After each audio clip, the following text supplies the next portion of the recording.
ये थी कि अगर इलेक्ट्रॉन हमारा न्यूक्लियस में गिर जाता है तो फिर इस केस में क्या होगा, एटम जो है वो हमारा अनस्टेबल होगा।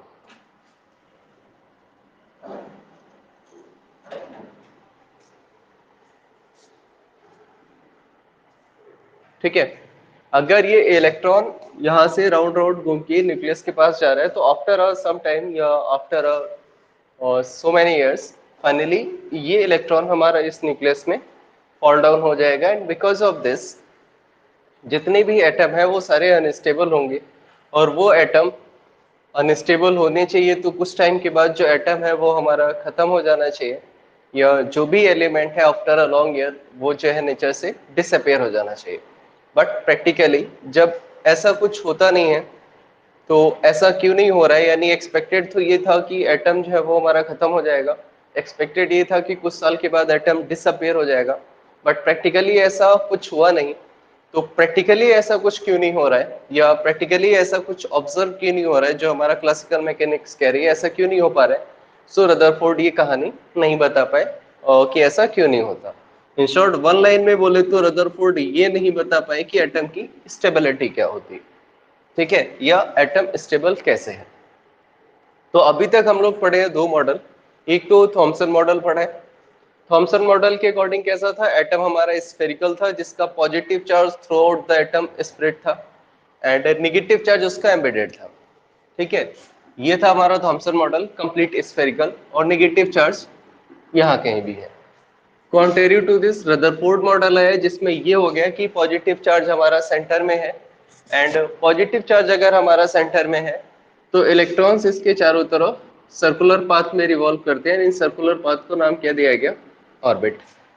सो अभी तक यानी बीच में जो गैप आएगा उसमें क्या रहेगा, ये रदरफोर्ड मॉडल तक हमारी बात रहेगी।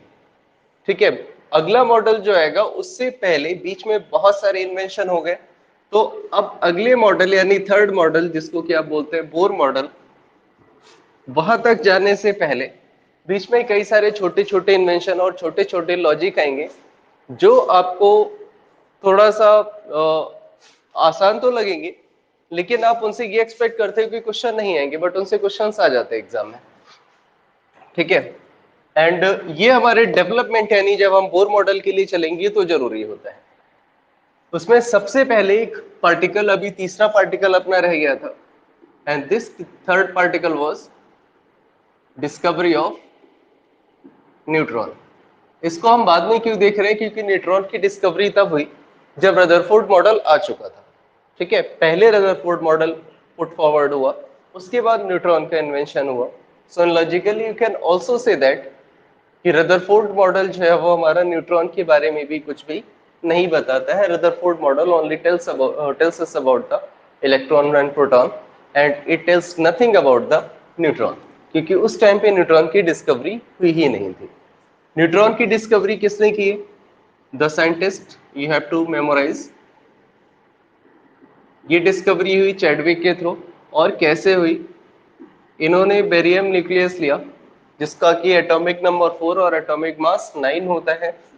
इस पे इन्होंने अल्फा पार्टिकल को स्ट्राइक करवाया, helium is your alpha particle.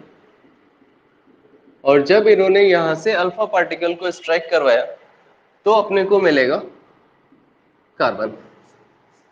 ठीक है, बेरियम लिया, हीलियम लिया, प्रोडक्ट में हमें क्या मिला, कार्बन। 4 + 2 एटॉमिक नंबर सम होके कितना आ गया, 6, लेकिन 9 + 4 13 की जगह आपको यहाँ पे क्या मिला, 12। एक यूनिट का मास एक और पार्टिकल के पास चला गया, जिस पार्टिकल को चैडविक ने क्या बोला, n, जिसके ऊपर चार्ज जो है वो हमारा कैसा आया, 0। इस पार्टिकल को इन्होंने क्या नाम दे दिया, न्यूट्रॉन।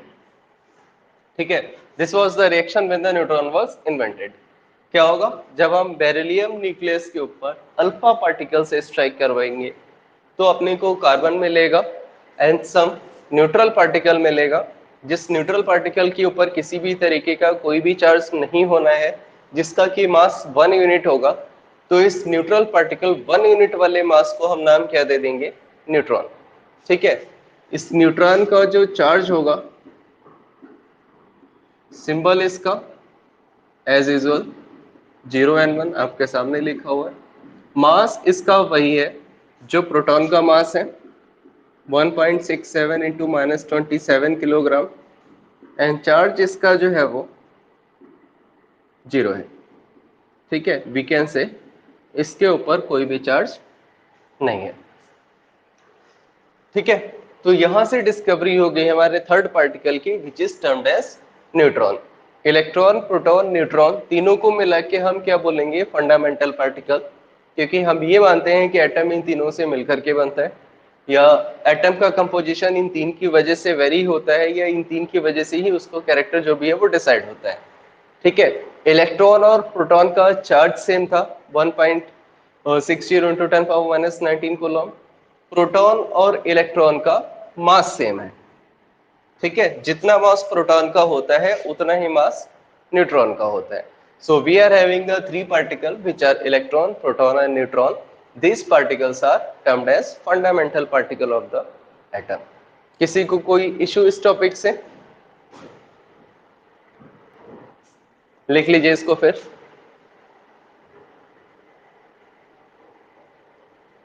इसमें लिखिए डिस्कवरी ऑफ,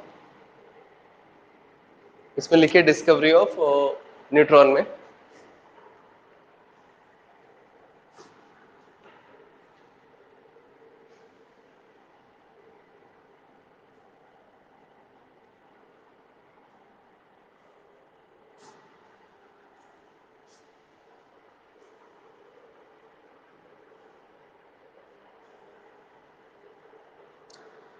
लिखिए इसमें, when alpha particle strike over beryllium nucleus,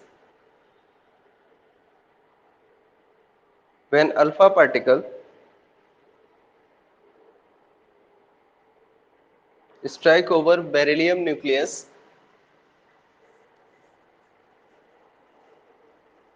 then carbon atom is produced.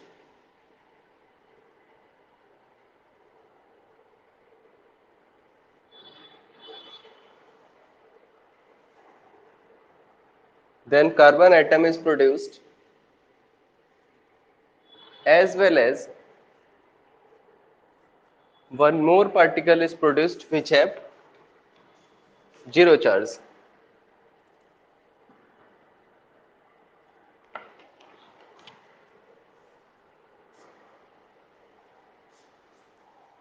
When alpha rays strike over beryllium nucleus, then carbon atom is produced plus one unknown particle which have zero mass.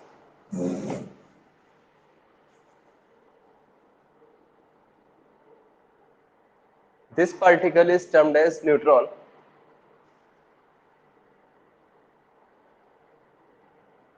This particle is termed as neutron.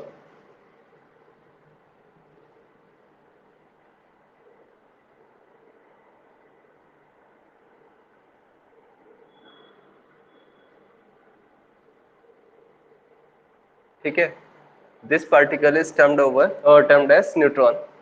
बाकी जो board पे लिखा है वो छाप लीजिए।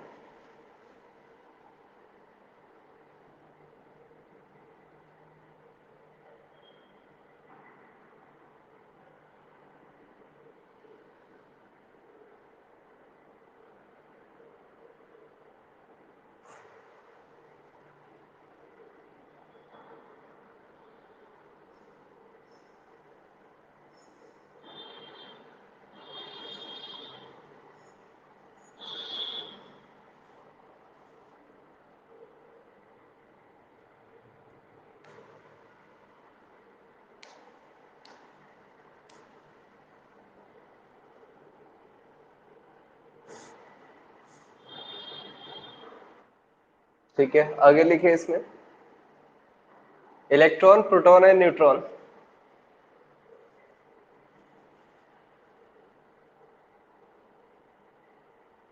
Electron, proton and neutron are called fundamental particles.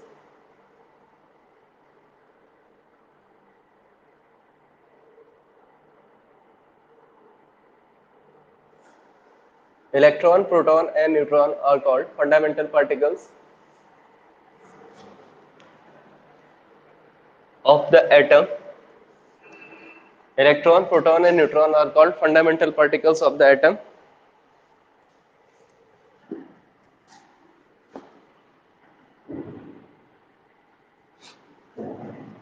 ठीक है, अब देखते हैं इस पे छोटे छोटे डेफिनेशंस आएंगी।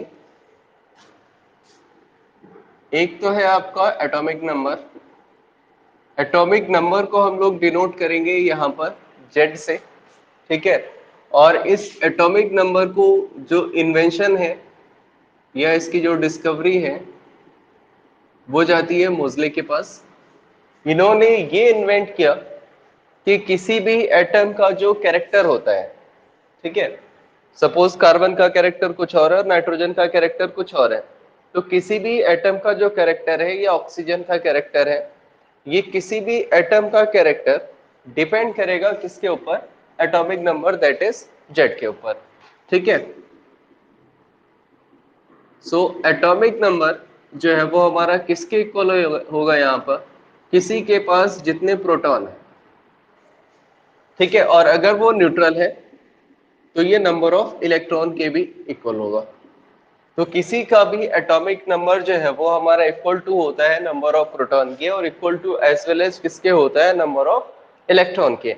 एंड वी नो दैट कि किसी भी एलिमेंट का जो कैरेक्टर होता है वो डिसाइड किससे होता है, वो स्पेसिफिकली डिसाइड होता है इलेक्ट्रॉन से इन केस ऑफ बैलेंसी। और उसका जो फिजिकल कैरेक्टर या अदर कैरेक्टर होगा वो किससे डिसाइड होगा, वो डिसाइड होगा प्रोटॉन से। तो किसी भी एलिमेंट का जो कैरेक्टर है, ठीक है, व्हाटएवर, इससे पहले ये माना जाता था कि जो कैरेक्टर है एटम का वो उसके मास की वजह से होता है, लेकिन मोज़ले ने ये इन्वेंट किया कि जब कोई भी एलिमेंट का जो भी कैरेक्टर होगा वो उसके मास की वजह से नहीं होगा, उसके एटॉमिक नंबर की वजह से होगा। एंड एटॉमिक नंबर ही क्यों, क्योंकि एटॉमिक नंबर या ये एक ऐसा नंबर है जो किसको यहाँ पे डिनोट कर रहा है, proton as well as electron को। सपोज किसी भी एलिमेंट एक्स का एटॉमिक नंबर 3 है, तो ये 3 होते ही यहाँ पे ये इम्प्लिसिट हो जाता है कि इसके पास प्रोटॉन भी 3 है और इसके पास इलेक्ट्रॉन भी 3 है। Because once we are seeing that its atomic number is 3, that means it have 3 proton as well as it has 3 electron, ठीक है। जो हम लोग पीछे डिस्कवर किए अभी इलेक्ट्रॉन और प्रोटॉन का अरेंजमेंट कैसा होता है।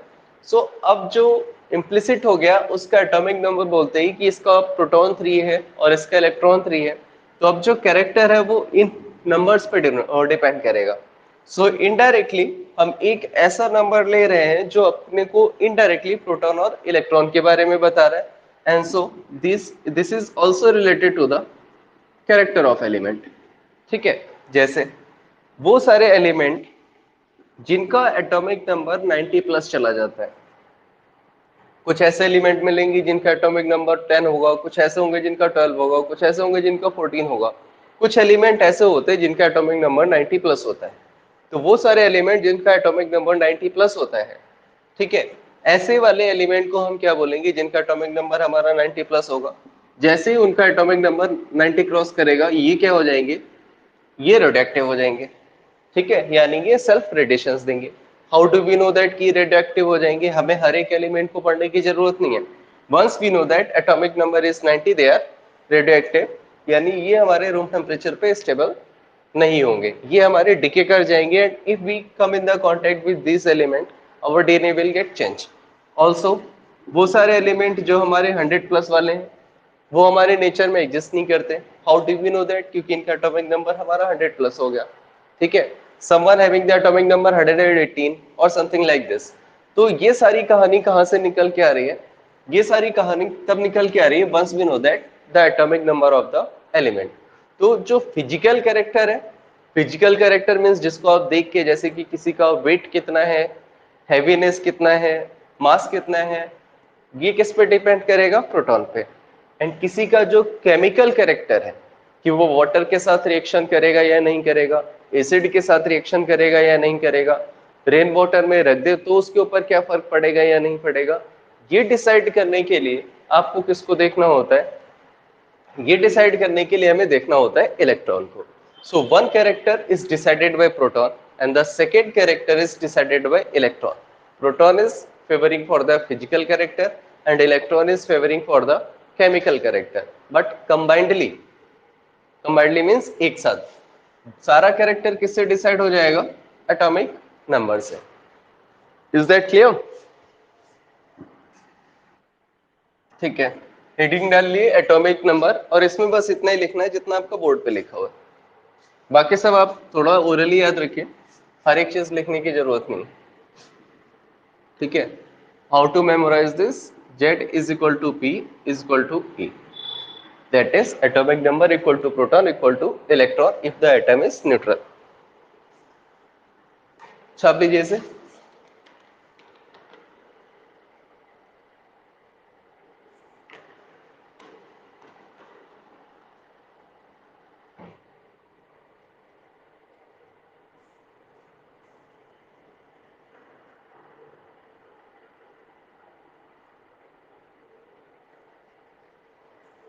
हो गया?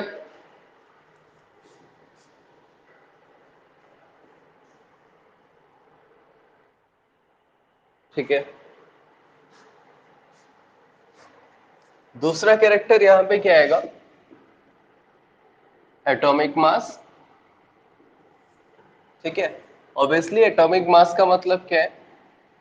Mass of an atom. ठीक है, पूरा डिटेल से इसका डिस्कशन हमें यहाँ पे नहीं करना है, हम यहाँ पे केवल इसका न्यूमेरिकल कोफिशिएंट देखेंगे और कंडीशंस देखेंगे. एटॉमिक मास को हम लोग डिनोट करते हैं ए से, और किसी का भी जो एटॉमिक मास यानी ए होता है वो किस पे डिपेंड करेगा? Number of proton plus number of neutron. Note that electrons are not included in this. That is A is equal to proton plus neutron. ठीक है, APN. ठीक है, atomic mass is equal to proton plus neutron. And here proton plus neutron को हम एक साथ क्या बोलेंगे? न्यूक्लियन. ठीक है, अगर हम प्रोटॉन और न्यूक्लियन को एक साथ स्पीक करना चाहते हैं कि इंडिविजुअली क्या बोल रहे हैं हम? प्रोटॉन, और इंडिविजुअली हम क्या बोल रहे हैं? न्यूट्रॉन.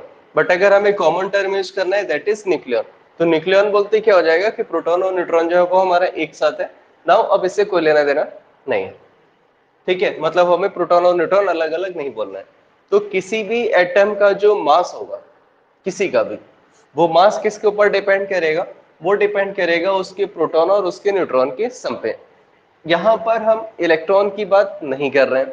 सेकेंड थिंग, अगर हम न्यूक्लियस एटम के स्ट्रक्चर की बात करें तो ये हो गया हमारा न्यूक्लियस, और ये हो गया हमारे सारे इसके इलेक्ट्रॉन. तो जब ये न्यूक्लियस हो गया और इसके सराउंडिंग में सारे इलेक्ट्रॉन हैं, प्रोटॉन हमारा यहाँ पे रहना है और इलेक्ट्रॉन्स हमारे सब इसके इधर उधर रहने. नाउ इलेक्ट्रॉन इसके मास में पार्टिसिपेट नहीं कर रहे हैं, यानी एटम के मास का इलेक्ट्रॉन से कोई लेना देना नहीं है. एटम के मास का लेना देना किससे? प्रोटॉन से. ठीक है, एंड प्रोटॉन प्लस न्यूट्रॉन दोनों कहां पे रहेंगे? हमारे सेंटर में, and this centre zone is called nucleus, जिसके बारे में हम लोग कल डिस्कस किए थे. तो प्रोटॉन प्लस न्यूट्रॉन कहाँ होना है? न्यूक्लियस में. प्रोटॉन प्लस न्यूट्रॉन दोनों को क्या बोलेंगे? न्यूक्लियन. और ये क्या डिसाइड करेंगे? ये डिसाइड करेंगे मास ऑफ द एटम. तो जब मास ऑफ द एटम डिसाइड होगा इससे, तो ये जो बचा हुआ पार्ट है इसका मास ऑफ द एटम से कोई लेना देना है क्या? भाई इलेक्ट्रॉन का मास ऑफ द एटम से कोई लेना देना हुआ क्या? Obviously no. ठीक है, तो जब इलेक्ट्रॉन का मास ऑफ द एटम से कोई लेना देना नहीं हुआ, तो मास ऑफ द एटम का जो मेन कंट्रीब्यूटर है वो कौन सा है? न्यूक्लियस. ठीक है, यानी मेन एटम कितना भी बड़ा हो सकता है. ठीक है, कुछ भी हो सकता है, बहुत बड़ा भी हो सकता है, लेकिन उसके सारे कैरेक्टर कौन डिसाइड करेगा? उसके सारे कैरेक्टर्स के लिए जो रिस्पॉन्सिबल कंडीशन है वो क्या है? Nucleus. It is same as nucleus of the biology. जब सेल के अंदर न्यूक्लियस होता है तो कौन सा कैरेक्टर आगे जाएगा सेल में, कौन सा फिनोमेना होगा, कौन सा नहीं होगा, कैसे डिसाइड होगा? न्यूक्लियस से. ठीक है, जनरली आप इसको ऐसे डिसाइड कर सकते हो या ऐसे मान सकते हो जैसे कोई बहुत बड़ी कंट्री है, सपोज इंडिया. ठीक है, तो अब इस इंडिया में कहाँ क्या होना है, कहाँ क्या नहीं होना है, क्या काम होगा, क्या काम नहीं होगा, कौन डिसाइड करेगा? जो हमारी कंट्री की कैपिटल होगी, राइट। अलग अलग जोन बनाए जाएंगे, तो ये कैपिटल क्या हो गया, ये capital it is equal to the nucleus. As similar as the principal office in your school, कि आपके स्कूल में कब क्या होना है, कौन डिसाइड करेगा, प्रिंसिपल। स्कूल कितना भी बड़ा हो, ठीक है। तो सेम यहाँ पे एटम कितना भी बड़ा हो, सब कुछ डिसीजन या सब कुछ फैक्टर्स जो है वो किसके पास है, न्यूक्लियस के पास। तो जो मास ऑफ द एटम है वो भी हमारा किसके पास है, न्यूक्लियस के पास। Second thing also note that कि न्यूक्लियस में कोई भी इलेक्ट्रॉन नहीं होता है, ठीक है। न्यूक्लियस में केवल प्रोटॉन और न्यूट्रॉन रहेगा, न्यूक्लियस में कोई भी इलेक्ट्रॉन नहीं रहेगा। मास ऑफ द एटम का इलेक्ट्रॉन से कोई लेना देना नहीं है, ठीक है। और न्यूक्लियस में इलेक्ट्रॉन नहीं होगा, ये दोनों पॉइंट आपको अच्छे से याद रखने हैं।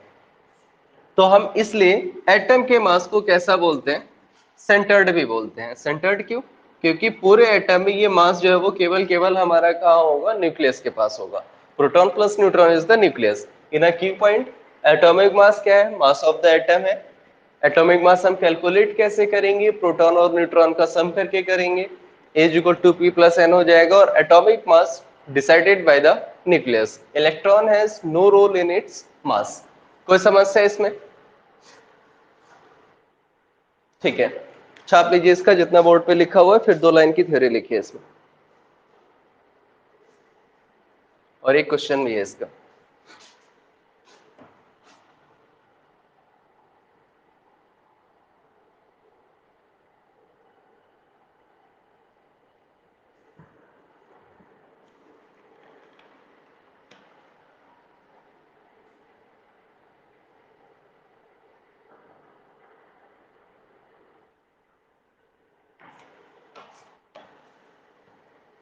ठीक है, लिखिए इसमें 1 लाइन की theory.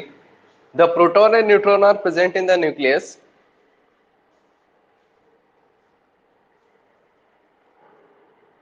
The proton and neutron are present in the nucleus.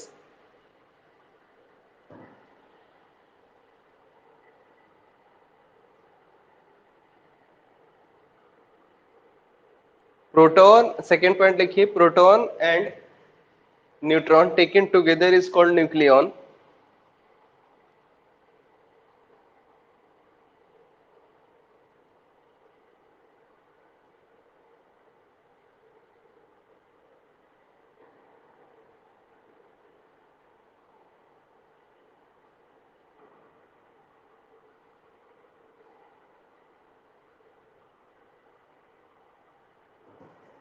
Proton plus proton and neutron taken together is called nucleon, and the mass of the atom is decided by nucleons.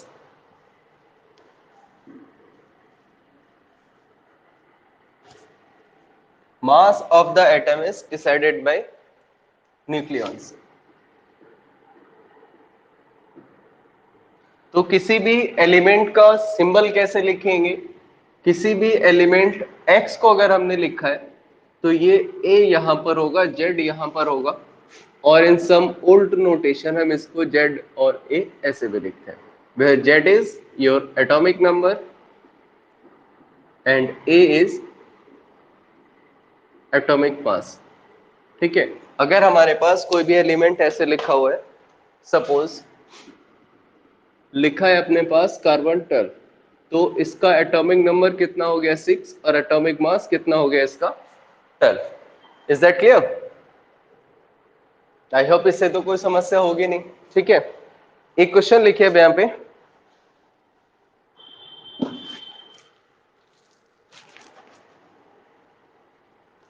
The atomic number and mass number of calcium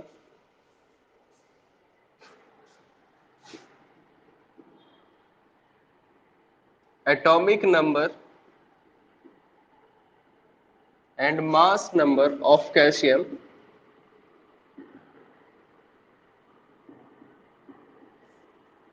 is 20 and 40 respectively.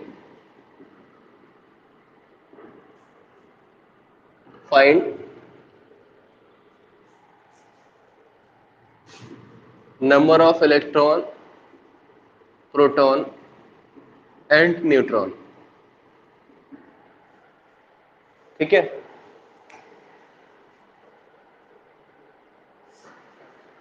atomic number and mass number of calcium is 20 and 40. Find electron, proton and neutron.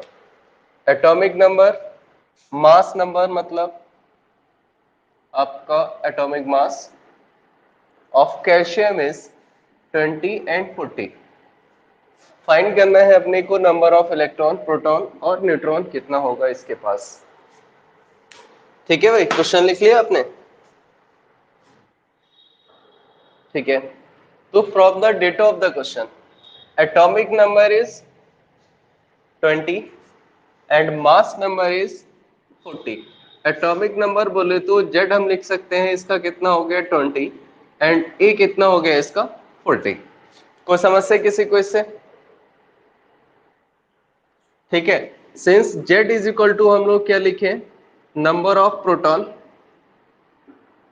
And it is also equal to number of electron. अगर atom हमारा neutral होता है तो Z जो है वो proton और electron दोनों के बराबर होता है. That is Z is equal to क्या लिखे थे, पी इज इक्वल टू ई.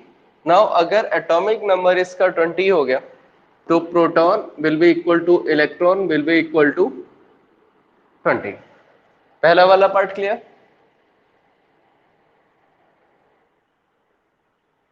ठीक है, सिंस इसका एटॉमिक मास कितना है 40, तो atomic mass is equal to हम क्या लिखते हैं, proton plus neutron. Now atomic mass is 40, proton जो है वो कितने निकल के आए 20, न्यूट्रॉन अपने को पता नहीं है, तो neutron obviously is equal to क्या हो जाएगा, 40 minus 20 will be equal to 20. कोई समस्या है इसमें? ठीक है, छाप लीजिए इसको फिर. आज से आपके ग्रुप में एक वर्कशीट पोस्ट हो जाएगी शाम को. ठीक है, क्योंकि अब अपने को होमवर्क भी शुरू करना है. उस वर्कशीट के जितने क्वेश्चंस आपको दिए जाए उतने क्वेश्चंस आपको डेली करने हैं.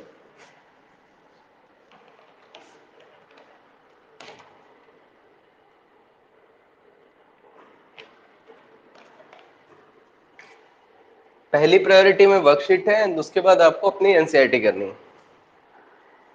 एडिशनली आप कोई भी साइड बुक, कोई भी कॉम्पिटिटिव बुक पढ़ना चाहते हैं, you are free to that. जो आपका मन करे आप पढ़ सकते हैं.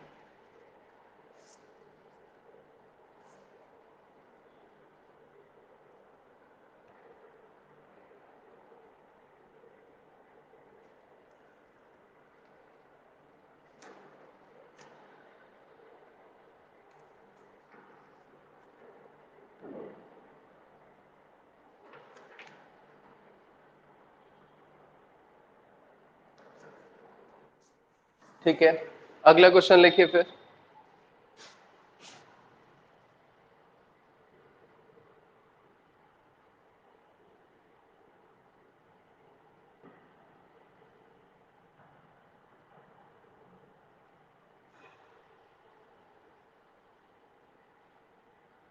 लिखिए इसमें नेक्स्ट क्वेश्चन अपना.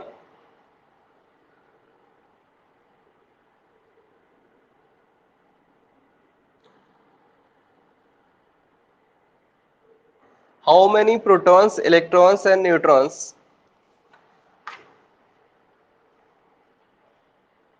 how many protons, electrons and neutrons are present in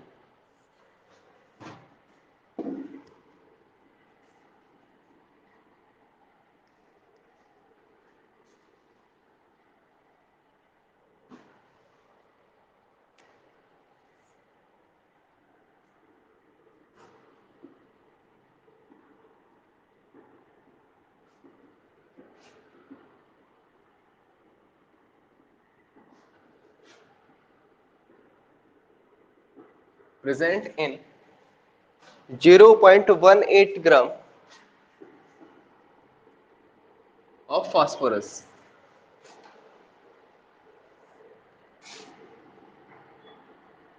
0.18 gram of phosphorus.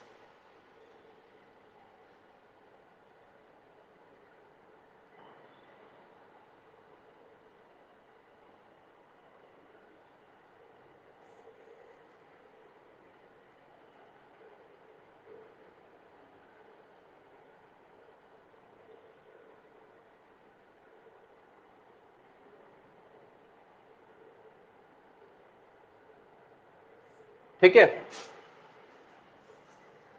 Question छाप लिया आपने।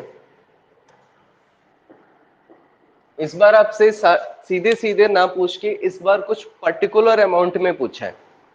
ठीक है, पर्टिकुलर अमाउंट में मतलब जो आपके पास एटम है वो तो ये है 15 फास्फोरस 30। तो जब ये 15 फास्फोरस 30 है, यहां से हम कह सकते हैं कि इसका एटॉमिक नंबर कितना है 15 और इसका एटॉमिक मास कितना हुआ 30। ठीक है, ये हम इसके सिंबल से डायरेक्टली कैलकुलेट कर सकते हैं that atomic number is 15 and atomic mass is 30। सो जब मास 30 है, आपको इलेक्ट्रॉन प्रोटॉन और न्यूट्रॉन तीनों बताना है, तो atomic number 15 in first case electron and proton, पहले हम दोनों को देखते हैं। इलेक्ट्रॉन, बट यहाँ पे पिछले वाले की तरह होगा नहीं, because one term is more added 0.18। ठीक है, तो जब हम यहाँ पर इलेक्ट्रॉन और प्रोटॉन की बात करेंगे, तो अगर अपना एटॉमिक नंबर 15 है, तो Z is equal to P is equal to E and it is equal to the atomic number कितने हो जाएंगे 15, राइट। लेकिन ये 15 तब होंगे जब आपका मास कितना होता है 30। Is that clear? क्योंकि इसका एटॉमिक मास तो 30 है और हमारा electron proton and electron same होता है when the atomic mass is 30। But इस बार मास आपको कितना दिया है 0.18 ग्राम। तो इसको अगर हम थोड़ा सा मॉडिफाइड करते हैं, so we can say that कि 30 gram phosphorus has 15 electron, then 1 gram phosphorus will has 15 by 30. So we can also say that 0.18 gram phosphorus will have 15 by 30 into 0.18 gram. Is that clear? लिख सकते हैं ना भाई इसको ऐसे। ठीक है, इसको आप सीधे से डिवाइड कर दीजिए, तो 0.18 आपका 1 by 2 इंटू 0.18 एंड इसको डायरेक्टली डिवाइड मार देंगे तो क्या आ जाएगा 0.09। कितने आएंगे अपने पास प्रोटॉन 0.09, ना कि डायरेक्टली जो आंसर में गिवन थे 15। ठीक है, कोई समस्या इसमें बताएं। तो प्रोटॉन और इलेक्ट्रॉन दोनों कितने हो जाएंगे आपके पास 0.019। छापे इसको।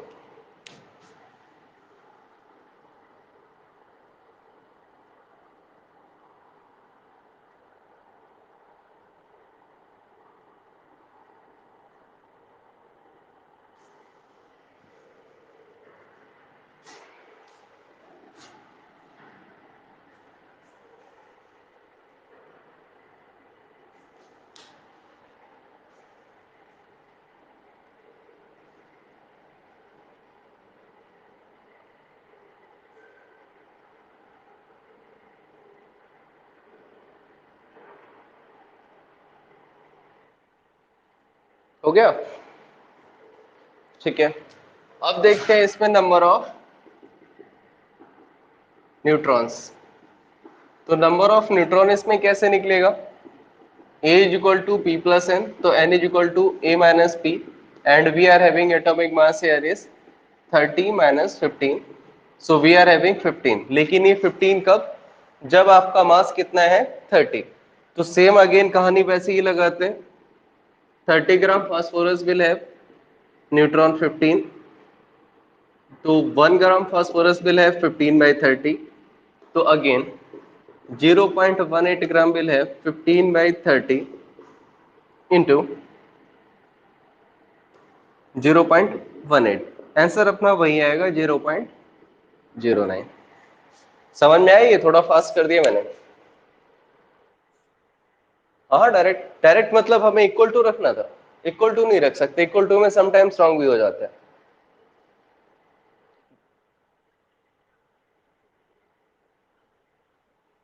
नहीं, डायरेक्ट वैसे नहीं हो सकता, उसमें गलत होने का चांस है।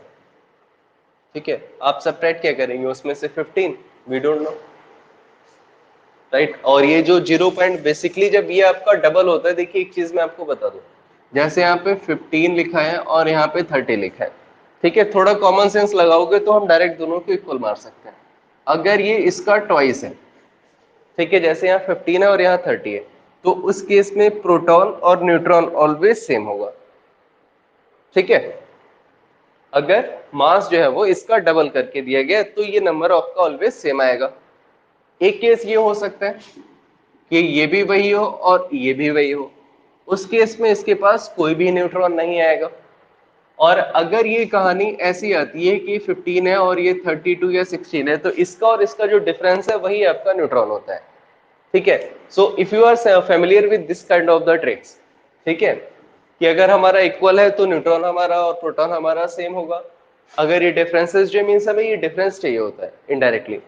ठीक है, अगर ये सेम सेम है तो ऑब्वियसली कोई न्यूट्रॉन नहीं आएगा, और अगर ये हमारा जितने ज्यादा जा रहा है उतने उसके पास न्यूट्रॉन है। जैसे 15 से 32 हो गया तो 15 से 32 होने पे फिर वही कहानी आ जाएगी। फॉर एग्जाम्पल जैसे अपने पास हाइड्रोजन होता है, तो हाइड्रोजन का एटॉमिक नंबर भी 1 होता है और मास नंबर भी 1 होता है। तो यहाँ भी 1 है, यहाँ भी 1 है, डबल हुआ नहीं, इसका मतलब हाइड्रोजन के पास कोई भी न्यूट्रॉन है ही नहीं। ठीक है, तो ये चीजें आपको याद रखनी है। इन दैट केस आप प्रोटॉन और इलेक्ट्रॉन और न्यूट्रॉन को दोनों सेम बता सकते हो। सेम यहाँ पे 1530 हमारा सेम है तो हम इसको इक्वल मान सकते हैं, डायरेक्टली भी लिख सकते हैं, बट आपके स्कूल वाले काट देंगे तो ऐसा करिएगा मत। ठीक है, एग्जाम वगैरह में कर सकते हो जब कॉम्पिटिटिव दो, बट स्कूल में मत करिएगा ऐसे।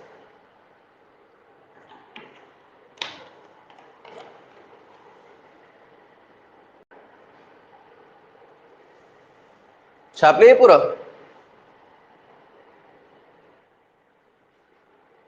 ठीक है, तो 2 टर्म हो गए, अब तीसरे टर्म पे चलते हैं।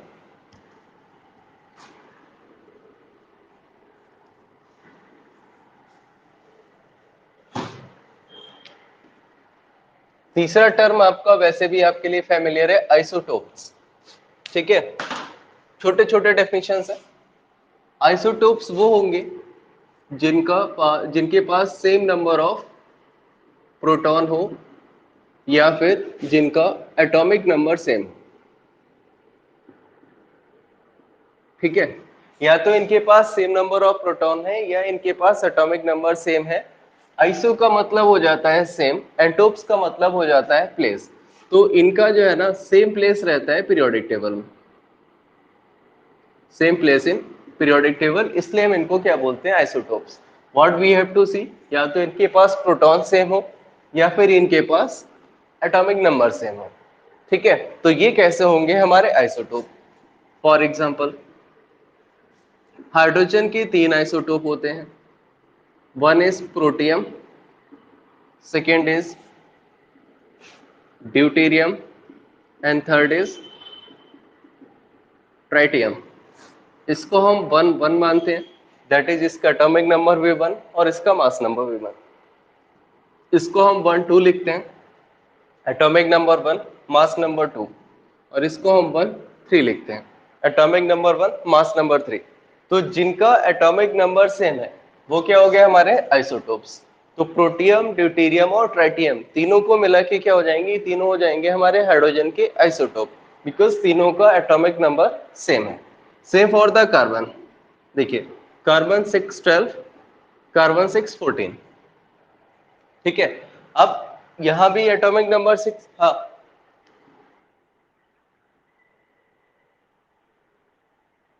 6 12 भी है, 6 13 भी है, 6 14 भी है। ठीक है, 6 14 हमारा रेडियो एक्टिव होता है। कार्बन डेटिंग पढ़ा है आपने? 10th क्लास बायो में था ये कार्बन डेटिंग, जिसमें हम किसी की लाइफ को मेजर करके निकालते हैं, उसमें हम C12 एंड C14 का रेशियो ही निकालते हैं। ठीक है, इससे पता लग जाता है हमारा कौन सा फॉसिल कितना था। C12 C13 C14 तीन रहेंगे। तो C6 C13 तो मैंने अभी आपको थोड़ी देर पहले बोला था। C6 इसका 12 हो गया, इसका 6 से 14 हो गया। नाउ ये दोनों का एटॉमिक नंबर सेम हो गया, तो ये दोनों कैसे हो गए आपके आइसोटोप्स। ऐसे ही आप ऑक्सीजन में आ जाइए, 8 16 8 18, ये कैसे हो गए आपके आइसोटोप्स, क्योंकि इन दोनों का एटॉमिक नंबर कैसा हो गया, सेम। ठीक है, एक चीज यहां पे नोटिस करिए आप, जैसे यहां 6 से 12 हुआ, ठीक है, अगर ये ट्वाइस हुआ तो ये स्टेबल होगा। ये 6 से 14 हुआ, ये ट्वाइस से ज्यादा हो गया, तो ये नेचर में एग्जिस्ट तो करता होगा लेकिन इसका जो टाइम पीरियड है एग्जिस्टिंग का वो बहुत कम रहेगा। ठीक है, जो ट्वाइस में रहेगा वो स्टेबल रहेगा, जो ट्वाइस में नहीं रहेगा वो स्टेबल नहीं रहेगा। जैसे 8 से 16, ठीक है, मेजोरिटी ऑफ ऑक्सीजन हम इसी को पढ़ते हैं, क्योंकि 8 से 16 यानी डबल हुआ, दैट इज ये स्टेबल है। यहाँ 8 से 18 दैट इज ये डबल से ज्यादा हुआ, तो ये कैसा हो गया, हमारा अनस्टेबल हो गया। ठीक है, इसको हम लोग एक चीज और भी बोलते हैं, न्यूट्रॉन और प्रोटॉन का रेशियो अगर 1 होता है, N ratio P is equal to 1, तो जो एलिमेंट है वो हमारा कैसा होता है, स्टेबल रहता है। अगर हमारा न्यूट्रॉन और प्रोटॉन का रेशियो 1 नहीं रहेगा तो वो हमारा स्टेबल नहीं होगा। इसी कॉन्सेप्ट कॉन्सेप्ट को हम यहाँ शॉर्ट में ले लेते हैं। प्रोटॉन हो गया इसके पास 6, 12 हो गया, तो न्यूट्रॉन भी हो गया इसके पास 6, ठीक है, तो 6/6 इज इक्वल टू 1 आ जाएगा। सो this is the case of isotopes, मतलब जिनका की एटॉमिक नंबर सेम हो, और अगर उनका एटॉमिक नंबर सेम हो गया तो उनका पीरियोडिक टेबल का पोजीशन भी कैसा होगा, same. And because of this उनको हम क्या बोलेंगे कि वो कैसे हो जाएंगे, हमारे आइसोटोप्स। इन सारे आइसोटोप के केमिकल कैरेक्टर सेम होते हैं, लेकिन फिजिकल कैरेक्टर अलग अलग होते हैं। ठीक है, that is same chemical character but different physical character. ठीक है, मतलब केमिकली हाइड्रोजन, ड्यूटेरियम और ट्राइटियम एक ही जैसे रिएक्शन देगा, बट ये अलग तरीके से फिजिकली प्रेजेंट होगा, ये अलग तरीके से होगा, और ये अलग तरीके से होगा। फिजिकल तीनों का अलग अलग आएगा। ठीक है, किसी को कोई समस्या? अगर नहीं है तो इसे छाप लें। आप चाहें तो कार्बन के साथ यहाँ पे एक और ऐड कर सकते हो, C612, C613 एंड C614।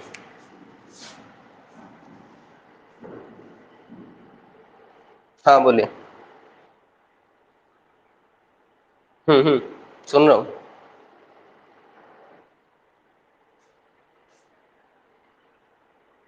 हाँ,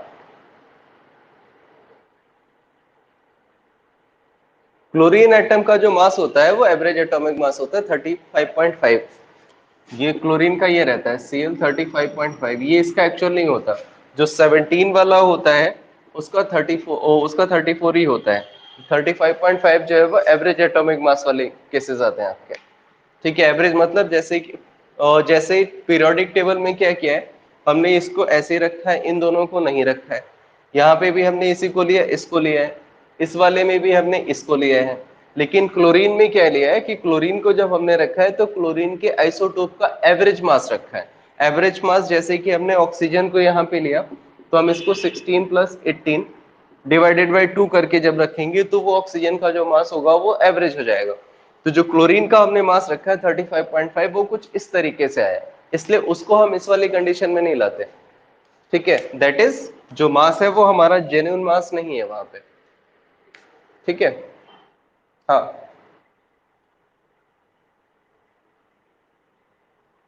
हाँ, आइसोटोप्स जो है वो उसके आइसोटोप का मास जो है ना, वो जो भी उनके आइसोटोप का मास रहता है, क्योंकि हमने क्लोरीन के आइसोटोप को पीरियोडिक टेबल में नहीं रखा है ना, हमने क्लोरीन को लिया है। जैसे हाइड्रोजन के केस में क्या है, हमने इसके आइसोटोप को रखा है। कार्बन के केस में हमने कार्बन के आइसोटोप को रखा है। ऑक्सीजन के केस में भी हमने ऑक्सीजन के आइसोटोप को रखा, बट क्लोरीन के केस में हमने क्लोरीन के आइसोटोप को रखा ही नहीं है। ठीक है, दैट्स वाई डिफरेंस आएगा, क्योंकि क्लोरीन को हमने एवरेज मान के रखा है। एवरेज जब मान के रखेंगे तो उसकी जो सारी कैरेक्टर यानी जो बेसिक रूल हमारे हैं वो डिस्टर्बिंग हो जाएंगे। And still we can say that कि Na/P इज इक्वल टू, इसका सेंस क्लोरीन का 1 नहीं है, तो comparative to these element chlorine हमारा उतना स्टेबल नहीं होगा, we can also say that. ठीक है, हाँ, मतलब ऐसे नहीं कि Na/P का उसका 1 नहीं आ रहा है तो वो स्टेबल हो गया, we can say that it is not stable because of this rule. ठीक है।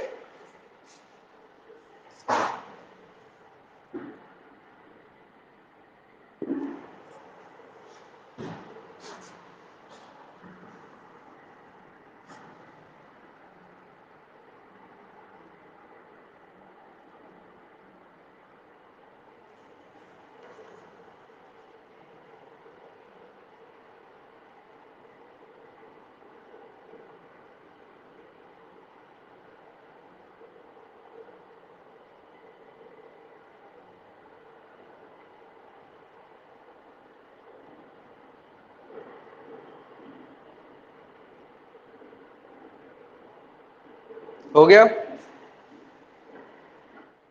ठीक है, दैट्स ऑल फॉर टुडे। इसको पढ़ लीजिएगा, और इससे रिलेटेड कोई और इशू हो तो कल आप डिस्कस करिएगा। इसमें एनसीईआरटी में कुछ क्वेश्चंस भी दिए हैं आइसोटोप से रिलेटेड, उन्हें भी आप सॉल्व कर लें। ठीक है, थैंक्स फॉर ज्वाइनिंग। वेलकम बेटा।